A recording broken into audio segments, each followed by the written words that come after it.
will be in trouble in another 3 years. Please, let's listen to them. Let's not kill children. Let's not abduct children. Let's not have extrajudicial killings. We promise people will not do demolitions and eviction. We are doing it. Please, let's not do it. We are overtaxing people. We need to let people have business. He couldn't take it. So I advised him, but he had been advised by some other people. Today, I'm sure he regrets. He was told, among the mountain people, crown ikitoka kwa kichwa ni mabati. These people of the mountain don't respect the person. They respect the position. Once he is removed as deputy president, he will not even be invited in funeral committees. That is what he was told. He was told like that? Yeah, and he believed it because he doesn't know wamunyoro village akae. No, he doesn't know our people. Yes. And when I was removed and there were no demonstrations, he confirmed. He thought it is true because ordinarily the other communities would have been in the streets. Yes. But the mountain people are very different. When they are angry, they keep quiet. If they are too angry, they sing. They sing. That's what happened. They were in shock. Yes. But a man they trusted, they made him president. He made a commitment he would never humiliate his deputy. He has not only humiliated him, but removed him from office. Yet this man was the custodian of their interest in the government, and he has removed him. They were so shocked. It took like a week for them to internalize what had happened. Then the second week, they started getting angry. The third, fourth week, they started singing. The fifth week, they started saying Ruto must go in bus. The sixth week, songs started coming up. The anger kept on building, the anger kept on building. Then he added insult to injury.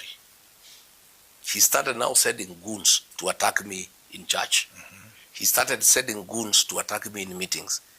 The people got even more angrier because he was doing what the British were doing. Not just persecuting a community, but being physical. The British were very physical against the Kikuyu nation. Mm. And they hate physical. If there is something that is very demeaning to the Mount Kenya people, is when you go physical against them. Because it's total act of humiliation. It reminds them. It reminds them of that very bad past. Of the British struggle. And you know, like now the old people in Olkalau, the old people, 80 and 90, they were bribed, they could not listen. Because they were here during the fight for independence. They know betrayal. They know persecution. Talking of betrayal, Mheshimiwa, there are those who say GACHAGUA has understood his community so well in matters of betrayal. He's now using that card to demonize other Mount Kenya leaders. No. So that we have Moses Kuria, Kimani Ichung'wah, and the smaller ones like Wamombi and the rest. Let me tell you. And now you are using that card of betrayal. Not Professor. And you have tried to... I try to talk to those people. You are painting them as if they are devils. I try to talk to them as an elder. Yes. That you don't betray your people. They cannot take betrayal. Yes. During the colonial times, the collaborator was hated more than the British settler. That if a Mau Mau freedom fighter had one remaining bullet in his chamber, one, and he met a white soldier and a home guard, he would shoot the home guard. The Ngati. The Ngati.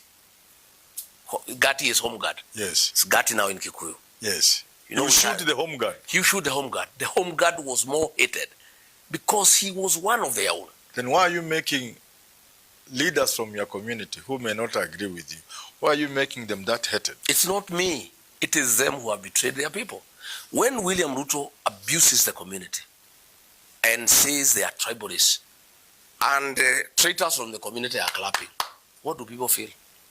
When Aden Duale says the Kikuyu nation are hyenas, and these people who are with Ruto say nothing, what do you think the community feels? I'm actually having a crisis myself. In fact, I've had 2 crises in matters politics since I went to politics. Yes. When I was being removed from office, William Ruto offered me all sorts of inducements to resign. And many of my friends and allies thought I should resign in honor so that I get my dignity and my perks. And others thought I should allow them to impeach me. It was a very difficult decision for me. Yes. It was very agonizing. I'm having a similar problem. I want everybody from the community to come back home to the DCP. But the community is saying no. The community is saying no, we don't want traitors. Anybody who removed from office, we don't want. Anybody who passed Finance Bill 2024, we don't want. Anybody who has been organizing goons to attack churches and kill our people, we don't want. But people can change. I'm just saying I'm willing. Why don't you explain to them that I am just like Saul became Paul, human beings change? I am having a great problem. A great problem. I don't know what to do. I am of the opinion myself that we forgive them. Because at the end of it all, they are our children. You can't convince the people. And Ruto is a very deceptive character. And he can deceive anybody because he deceived me also. He deceived our bishops. Anybody can be deceived. And Ruto is such a con man. He can deceive anybody. I am appealing to other leaders and the community to forgive these people. But they don't want. Yesterday, a member of parliament who works with Ruto came to this gate here. I was learning 40 minutes later that he was manhandled by the public and chased away. Oh. Completely. He was told not to get anywhere near this compound. I was just here. I did not know what was happening. I was learning later that a certain member of parliament from Laikipia had come to the gate wanting to see me. And the public, not my people or my security, the public who hangs around here. And they have now they are all over looking for traitors. Yes. Say these traitors now, because things are very bad, after Yes. Nukalau, Yes. want to come, and we Yes. don't want them. I have called my team tomorrow night for a very candid conversation so that they can advise me what we do. I'll try to persuade them that for whatever it is worth, let's be magnanimous. For whatever it is worth, William Ruto is a deceptive character. He deceived me, Rigiji. I supported him, and I did not know he's that bad. So that He deceived the whole community. He deceived our bishops. He deceived our pastors. He can deceive anybody. That is my argument. If they came, if the community agreed with you and said, okay, we understand you are our leader, you have told us we shall receive them, okay. Now they come and the DCP already has people on the ground who are doing DCP work and mobilizing, and they are good people. Will you give them a chance to compete against? I wanted that is my wish. For example, if somebody somebody washed himself clean, that is apologized, and you that is my wish. Would you allow him to run against somebody like Medhu? That is my wish. Yes. To allow them to come.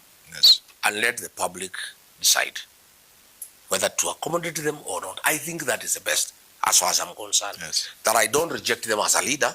I allow the public to reject them. The public is telling me, we don't want these people. And I'm telling the public, then why don't we allow you an opportunity during the nominations to pronounce yourself? They say, no, we don't want these people in our party. These are traitors. These are very bad people. They'll contaminate our region and our politics. We don't want to see them in our meetings. They are traitors. They have betrayed our community. They have embarrassed this community. They have allowed William Ruto to humiliate the community. They have allowed Aden Duale to call us highness. You know, they have allowed Kipchumba Murkomen to send goons and police to kill our children, to attack our churches, especially the attack on the Church of Christ. Yes. It's very painful to the people of this region because basically 99% of the people here are very serious Christians and they really, really respect the church. And the desecrating of the altar where goons and police stormed the church and attacked Christians is a very painful thing to this community, to a point that they are feeling that anybody associated with Ruto should not go anywhere near them. But I'm trying to persuade them and say, look here, good people, this William Ruto is a master in deception and lies and conman. Understand these people. Yeah, please, even me, your leader, he conned me. Understand and forgive them. He conned me myself. All our bishops were praying for him and singing for him. He conned our bishops. He conned our reverends. Even these characters, these MPs, please, they are also victims of deception. Yes. Let's give them a chance to redeem themselves. The public is saying, no, these people have caused us too much pain. In the interest of time, let's talk about Olkalau briefly. Olkalau was big. I should say extremely big.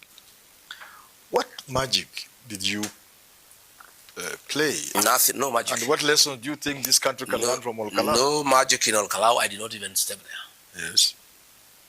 I knew the outcome.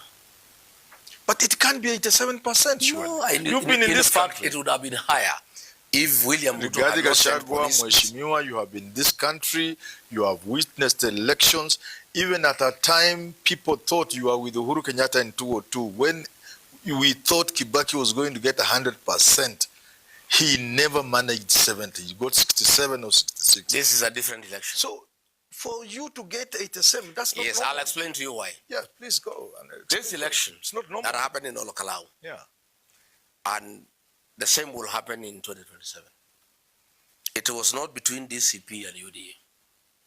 It was not between Same Kamau, Ngotho, and Mushina. It was a contest between the dignity of the community versus William Ruto. That is how serious it was. The dignity of Who framed it like that? the people.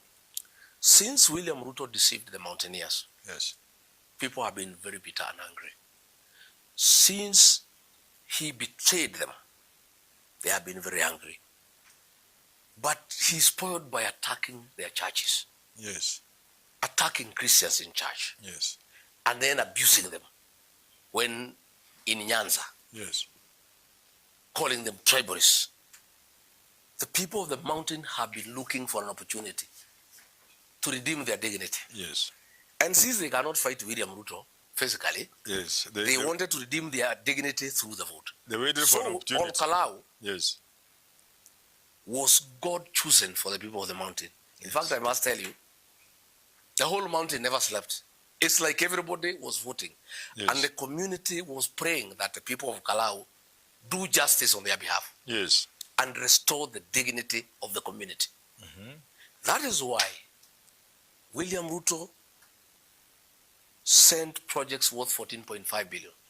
He poured money literally. 4 projects worth 14.5 billion. There was a train, 2 boats, transformers, water tanks, water pipes, grading of roads, tarmacking of roads, mattresses, blankets, giving a gas cylinder to every household, giving even shoes, and there was 1.5 billion shillings in cash. And people were just taking the money. Including fare on the last day. Fare, everything. There were some fellows called mobilizers. Some lady was in Kwale Yeah. on some field work. Yeah. Her fare was sent there. There were some fellows called mobilizers. Yes. They were paid 2,000 shillings every day for 2 months. 9,000 of them. But when the voting came, 4,000 voted opposite. It was not about And you anything. call that normal? Yeah, it was about the dignity of the community. This community Yes. is a community that has pride because they work very hard and they believe in themselves. Their dignity has been defiled. The community has been deceived. They have been humiliated. They have been causing dignity by being fought physically. Their churches have been attacked. Christians have been harmed. It's a community under siege. A community that has been humiliated. Are you therefore saying if... And an opportunity came for them to tell William Ruto, this is us. You have money. Yes. You have power. Yes. But this is who we are. We don't need your money. We don't need your projects. We have our dignity. We want to tell you that we are a very dignified community. And for you to think you can buy us the way you bought members of parliament to remove a deputy president, we are priceless. And we want to show you that we are priceless. Let me tell you what is happening after Kalau. Yes. Every community, every constituency is saying they'll improve what Kalau did. I was about to ask you, if that is the case, are you saying that if there was another by-election in Mount Kenya around here, Nyeri, where they will reproduce... It will be worse. In fact, this election, there are 73,000 voters in Kalau. The voter turnout would have been 80%, were it not for voter suppression. The 41,000 votes were casted between 6 and 12 noon. After that, Police goons were all over, firing, scaring people. There was no voting, and nobody else voted. Yeah? If they had allowed voting to go on up to 5, yes, there would have been 80% voter turnout. I want to predict, and Professor, I pray God keeps us alive and healthy for us to have this conversation. I want to promise you. Yes. I want to promise you. 2027. Next year. Next year, 10th of August. The mountain people will wake up at 3. By 5, the queues will be 1 kilometer long. By 12 o'clock, they will have voted 95% voter turnout. And then everybody will retreat to protect the vote. I've had CS in charge of Buddhism and the state and the coordination of state terror saying that Kenyans should not protect their votes. That is the work of the police. They will protect because the police are the ones attacking people. When police attack people, what do you expect them to do? The police are supposed to protect life and property. In Olokalau, people are not attacked by ordinary goons. They were attacked by police goons, armed to the teeth with AK-47 assault rifle, M16 automatic American rifles, and they rained terror on the people of Olokalau. But the people of Olokalau said no. They blocked. So you say next year the people protect 95%. What do you tell those who fear that Ruto may borrow a leaf from Samia Hassan of Tanzania and Museveni of Uganda? What they did during the election? Kenya is not Tanzania. Kenya is a democratic country, and Kenyans are very resilient people. You can't push them for that long. The people of Olokalau, there were 2,000 policemen there. They say no. The police vehicles were being frisked and searched by members of the public. I saw. Yeah? It is that serious. And you know, Professor, yes, what gives me comfort, and I am telling my people not to worry, there will be no goons to interfere with the elections because every goon will be in his constituency, protecting whoever pays them. So you cannot have goons concentrated in one area. Yes. Number 2, police cannot be a problem because they are not even enough. You need 2 policemen per polling station. There are 50,000 police stations. So you are saying Ruto can... He has no capacity to interfere with the election. But the people who carry their day... People are asking me here, they are sending in questions on Twitter, and one of them, Anga Kuna, W3P, whatever that is, at Anga Kuna. What does he think about the rumors of a handshake with the president? And another one, Eric Krop, 9851, these young people at Eric Krop, 9851. Can he still work with Ruto either before or after 2027? Well, all dreams are valid. Yes. I appreciate the frustration of Ruto and his supporters because the truth of the matter, I may be accused of arrogance, but I'm a truthful person. I like stating facts. Yes. The constitutional provision for 50+1, looking at our population, our demographics, yes, the net effect is that you cannot be president without support of the mountain. Yes. And since the 2010 constitution, all those who have become president, they have become president through the support of the mountain. Uhuru Kenyatta and William Ruto. Ruto has lost the support of the mountain. I persuaded him not to touch the mountain. He touched it.